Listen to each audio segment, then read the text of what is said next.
Mark, you've had a couple opportunities to see your student athletes in action now. What have you observed so far? Well, I think the first two meets that UND and this past weekend at NDSU, we're really starting to compete, and I've been really proud of all our efforts. The highlight of this past weekend, I think we had a lot of great performances, but I was most proud of, we stuck our noses in a few races that maybe in the past we haven't competed in before. We competed with teams that maybe in the past had, brushed us aside or we didn't think we could compete with. And so I was proud of our effort, and I think, that was the highlight of the weekend for me. Jacob Hatfield obviously had a great performance in the weight throw. Tell us about his performance. Yeah. So I'm still kind of learning. This is my first program with any sort of throwing events as a coach, and so I'm sort of learning the ins and outs of marks and what's good. And they have sort of joked with me that read their facial expressions after their throw, and they announce the mark. And so after Jake threw, he was ecstatic. He was jumping up and down, pumping his fists, and giving teammates high fives. And so I knew the mark was really good. And our assistant coach Roman Waldera he texted me and said he was just this close off the school record.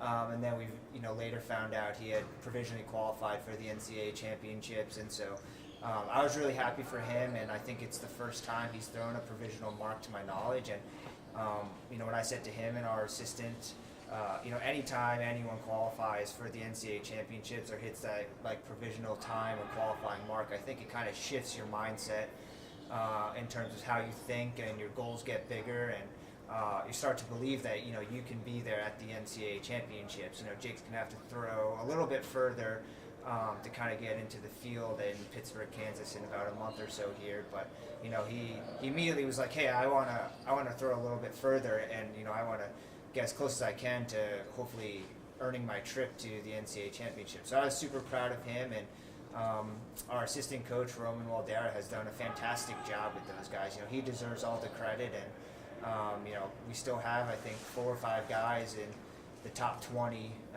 for the weight throw heading into the, we still have another meet, but heading into the conference championships. So. In your previous experience, success breeds success. So when he does something like that, do you think it fuels the rest of the team? Like, hey, this is definitely. achievable. I think, you see a teammates, start to achieve, a goal that maybe they didn't think, or run a time that they didn't think they can do, and it kind of are breaking through the wall, and people start saying, if I can do that, or if he can do that, I can do that. And definitely I think there were a few times this weekend Colin Olson broke 2 minutes for the first time in the 800 meters.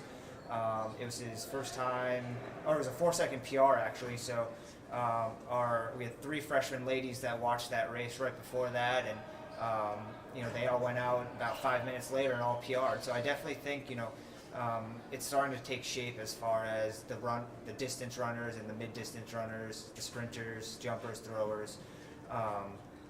They're seeing their teammates succeed. And so their goals are now shifting, and their mindset's now shifting to, we can compete with teams we haven't competed with before, or run times we didn't think we could before.